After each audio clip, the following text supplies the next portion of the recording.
Hello दोस्तों, स्वागत है आप सभी का। दोस्तों आज हम बात करेंगे यशपाल के सुप्रसिद्ध उपन्यास दिव्या की। दिव्या उपन्यास जो है वो अभी BKNM यूनिवर्सिटी में इलेक्टिव 1 हिंदी में पढ़ाया जाता है। दोस्तों यशपाल प्रगतिवादी रचनाकार है, समाज से सरोकार रखने वाले रचनाकार है और यशपाल जी ने विविध उपन्यासों के माध्यम से समाज के तत्कालीन प्रश्नों को भी हमारे सामने रखा है। उनका अप्सरा का शाप उपन्यास या दिव्या उपन्यास दोनों जो है वो नारी की तत्कालीन समाज की में जो स्थिति थी उसको वर्णित करते हैं। झूठा सच है जो विभाजन की त्रासदी को अभिव्यक्त करता है और दादा कामरेड जो है वो भी उनका बहुत ही प्रसिद्ध उपन्यास रहा है। यशपाल जी के दिव्या उपन्यास की अगर हम बात करें तो दिव्या उपन्यास जो है वो ऐतिहासिक व सांस्कृतिक उपन्यास है। इतिहास और कल्पना का सुंदर समन्वय उसमें किया गया है। कल्पना और सांस्कृतिक चेतना का समन्वय किया गया है। आप देखें कि उसकी कथा वस्तु अगर हम देखें तो दिव्या उपन्यास जो है वो शुरू होता है एक उत्सव से, कला उत्सव से। ऐतिहासिक सांस्कृतिक उपन्यास है, उसी प्रकार से उसका ढांचा भी रखा गया है। उपन्यास की शुरुआत में हम देखते हैं कि भद्र गणराज्य की राजधानी सुसांगल है, उसमें एक मधु पर्व का उत्सव मनाया जाता है। उस मधु पर्व में जो प्रसिद्ध नर्तकी है वो आती है, मतलब कि राजनर्तकी। उस उत्सव में राजनर्तकी देवमल्लिका जो उसकी युवा पुत्री रुचिका थी, उसकी मृत्यु के बाद उसने भाग नहीं लिया था, किंतु आज वो आ रही है उस उत्सव में, उस कला उत्सव में। तो यही से उसकी शुरुआत होती है। इस कला उत्सव का जो वर्णन किया है लेखक ने, इससे तत्कालीन सांस्कृतिक वातावरण, बौद्धकालीन जो वातावरण है वो हमारे सामने दिखाई देता है। दिव्या जो है उसका जो उपन्यास है उसका मुख्य पात्र है और देव शर्मा, जो धर्मस्थ देव शर्मा है, उनकी प्रपौत्री है। बचपन में ही उनकी माँ का निधन हो गया था और उसकी जो दाता नामक दासी थी, उस दासी ने उसको अपना दूध पिलाकर बड़ा किया था दिव्या को।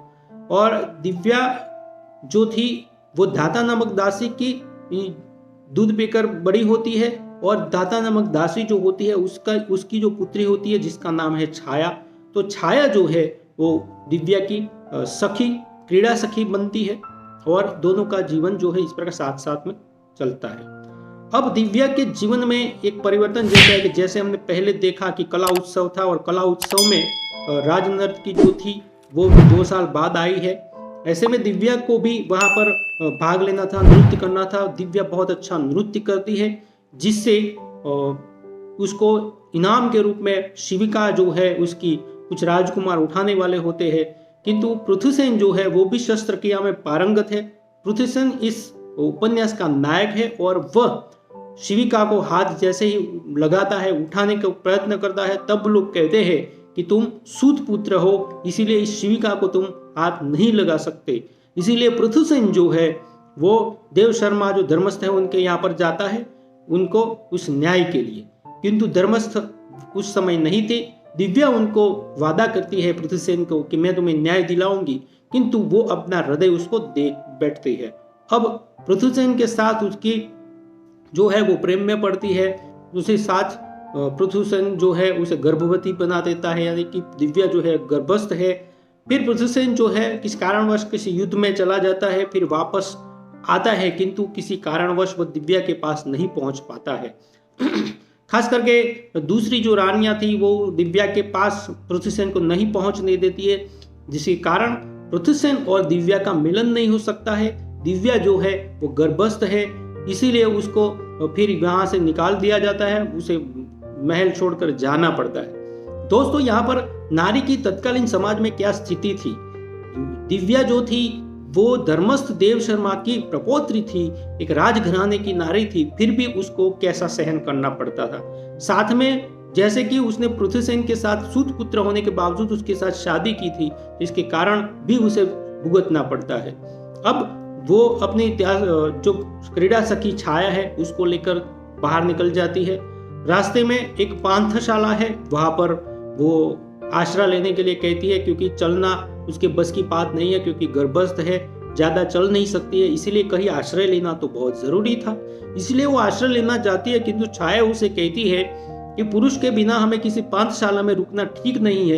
यहाँ पर भी दोस्तों ये देखा जाता है कि स्त्री जो है हमेशा पुरुष के अधीन जो है वो दिखाई गई है। उस समय पुरुष प्रधान समाज में नारी की जो स्थिति थी, नारी किस प्रकार से पुरुष के अधीन रहती है, उसकी बात यहाँ पर हमें दिखाई पड़ती है। अब एक वृद्धा के यहाँ पर ये दोनों आश्रय लेते हैं। दोस्तों कहा जाता है कि नारी ही नारी का दुश्मन होता है। इसी प्रकार से वृद्धा जो है उसके घर में रखती तो है, किंतु उसकी भी लालच जगती है, तो वो एक व्यापारी को ये बेच देती है। व्यापारी के पास से दिव्या जो है एक पुरोहित चक्रधर नामक पुरोहित उसे स्वर्ण मुद्राएं लेकर ले लेता है और उस पुरोहित के घर में वो रहने लगती है। पुरोहित की जो एक बच्चा था और उसकी माँ जो है उसको दूध नहीं पिला सकती थी, वहीं पर दिव्या एक पुत्र को जन्म देती है और दोनों को वो दूध पिलाती है, यानी कि पुरोहित के बच्चे को भी दूध पिलाती है और अपने बच्चे को भी। किंतु जब दिव्या की अवस्था के कारण, दिव्या को खान पान में दिक्कत के कारण उसके स्तन में दूध नहीं रहता है, ज्यादा नहीं रहता है, तब केवल एक ही बालक को वो दूध पिला सकती है। ऐसे में पुरोहित जो होता है वो कहता है कि वो अपने बच्चे को बेच दे, किंतु दिव्या जो है वो अपने बच्चे को बेचना नहीं चाहती है, क्योंकि वो पृथुसेन की निशानी है। साथ साथ दिव्या जो है अपने बेटे के लिए अपने सब कुछ गवा देने को तैयार होती है, वो वेश्यावृत्ति तक करने को तैयार हो जाती है। ये नारी की स्थिति है, साथ साथ एक माँ की भी ये परिस्थिति है। क्योंकि दोस्तों आपने देखा कि दिव्या जो सयानी होने के बाद उसके जो पृथुसेन थे उससे साथ उसको प्यार होता है, किंतु मारिश और रुद्रधीर जो है वो दिव्या को पाना चाहते हैं, किंतु दिव्या पृथुसेन को अपने पति के रूप में स्वीकार करती है। फिर भी उसे क्या भुगतना पड़ता है वो आपने देखा दोस्तों, और जिस प्रकार से वो फिर चली जाती है।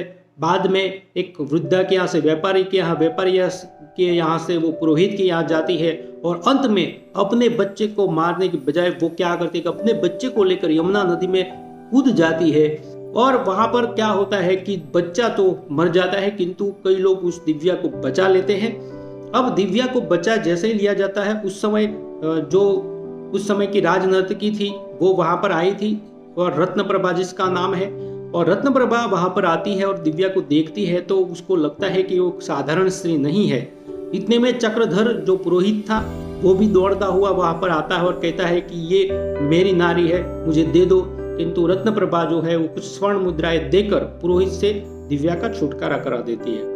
अब दिव्या होश में आती है, रत्नप्रभा उसे ले जाती है अपने घर पे। उसको पता चलता है कि दिव्या तो बहुत अच्छी नृत्यांगना है, बहुत अच्छा नृत्य करती है, तो फिर वो दिव्या को अंशुमाला नाम देती है और फिर वो नृत्य में आगे बढ़ती है। अब इतनी उसकी ख्याति नृत्य की इतनी बढ़ जाती, धीरे धीरे अंशुमाला जो थी वो सबको आश्चर्यचकित करने लगी। राजनर्तकी जो थी वो उसको सहकार दे रही थी, जिसके कारण दिव्या फिर से अपने रंग रूप में आने लगती है। एक तरफ दिव्या जो है उसका समय बदलता है, वो ऊपर चलती है, और दूसरी तरफ रुद्रधीर के षड्यंत्र के माध्यम से पृथुसेन जो है उसकी राजधानी से उसका देश निकाल हो जाता है। सब कुछ उसका षड्यंत्र के माध्यम से पृथुसेन जो है वो भिखारी बन जाता है, उसके पास कुछ नहीं बचता और वो भी अब जो है भिक्षुक बन के निकल पड़ता है। दूसरी तरफ अंशुमाला जो थी उसकी ख्याति पहुंचने पर जो राजनर्तकी मल्लिका जो थी वो दिव्या की गुरु थी और दिव्या उसकी दासी थी। वो अंशुमाला को देखने के लिए आती है और तब उसे पता चलता है कि ये तो अंशुमाला नहीं, ये तो दिव्या है। तब वो उसे कहती है कि तुम फिर से हमारे राज में चलो और हम तुम्हें राजनर्तकी बनाएंगे। किंतु कुछ लोग उसका विरोध वहां राज में करते हैं। वो लोग कहते हैं कि जो व्यक्ति वेश्यावृत्ति में पड़ी है या तो ऐसे इधर उधर जो चली गई थी वो इस प्रकार से राजनीति का पद हासिल नहीं कर सकती है। अब समझ सकते हैं दोस्तों कि पुरुष प्रधान समाज में नारी को एक तरफ से भोगना पड़ता, पुरुष के कारण उसे प्रताड़ित होना पड़ा है, फिर भी वही पुरुष उसको कहते हैं जो उसको उस वृत्ति में जाने के लिए प्रेरित करते थे, वही आज कुछ समाज का दायरा देकर या समाज की बात कह के समाज की हिदायत देकर उसको कहते हैं कि वेश्यावृत्ति में जाने वाली स्त्री यहाँ पर राजनीति नहीं बन सकती है। अब इन बातों से निराश होकर दिव्या वहीं से भी चल निकलती है। अब देख सकते हैं दोस्तों कितनी जगह पे उस नारी को प्रताड़ित होना पड़ा, कहाँ कहाँ वो जाए, कैसे अपना विकास करे। तो इस प्रकार की जो स्थिति थी उस समय तत्कालीन भारतीय समाज में थी, तो यहाँ पर यशपाल ने उसी बात को दिव्या उपन्यास के माध्यम से कहा है। दिव्या जो थी वहां से निराश होकर निकल पड़ती है और एक पांथशाला जो है वहां पर जाती है। उसी पांथशाला के सामने एक भिक्षुक खड़ा है, उसको देखकर उसके पास जाती है तो उसके पता चलता है कि ये कोई नहीं, ये पृथुसेन है। और उस भिक्षुक जो है वो दिव्या को पहचान लेता है और कहता है कि तुम भी भिक्षु बन जाओ। तब दिव्या कहती है कि क्या जो लोग मुझे राज नर्तकी नहीं बना रहे थे उसका भी विरोध कर रहे थे, क्या तुम्हारे धर्म में मेरा क्या स्थान रहेगा। इसे वो मना कर देती है और कहती है कि मैं उसमें नहीं जाने वाली। कहते हैं, दिव्या कहती है कि भिक्षु, नारी का धर्म में क्या स्थान है, नारी को तो कहीं धर्म में स्थान ही नहीं दिया गया, ऐसा कह रहे हैं। और फिर वो कहते हैं कि धर्म और नारी का समन्वय ठीक नहीं है, इसीलिए वो मना कर देती है। इतने में मारिश जो है आता है और दिव्या को कहता है कि तुम सामाजिक संबंधों के रूप में मेरा स्वीकार करो। तब उसकी ओर दोनों हाथ फैलाकर कहती है कि आश्रय दो आर्य। और फिर से यही बात जो है पुरुष के सानिध्य में आने की बात स्त्री की जो है वो फिर से यही हमें दिखाई पड़ती है। तो दोस्तों, दिव्या जो है वो उपन्यास जो है वो दिव्या के चारित्रिक विशेषताओं के माध्यम से तत्कालीन सामाजिक स्थिति जो थी, समाज में नारी की जो स्थिति थी वो हमारे सामने अभिव्यक्त की गई है। नारी के विविध रूप दिखाए गए हैं, जैसे असहाय नारी है, एकनिष्ठ नारी है, और इस प्रकार के विविध रूप हमारे सामने रखे। दोस्तों, कुल मिलाकर हम कह सकते हैं कि दिव्या एकनिष्ठ नारी है, दासिनी है और प्रताड़ित भी है। विविध स्वरूप नारी के यहाँ पर हमें दिखाई पड़ते हैं कि किस प्रकार तत्कालीन समाज में पुरुष से हमेशा प्रताड़ित रही है नारी, किस प्रकार से लोग उसको परेशान करते हैं। वो फिर से समाज में जाना चाहती है और मजबूरीवश अगर उसको कुछ काम करने पड़े हैं तो समाज वाले उसको स्वीकार नहीं करते हैं। ये दिव्या के माध्यम से हमें बताया गया है। दिव्या तत्कालीन समाज में नारी की जो परिस्थिति है उसको अभिव्यक्त करने वाला उपन्यास है। यशपाल जी ने जो समाज था उसमें जो परिस्थिति थी नारी की उसको हमारे सामने इस उपन्यास के माध्यम से अभिव्यक्त किया है। बहुत बहुत धन्यवाद।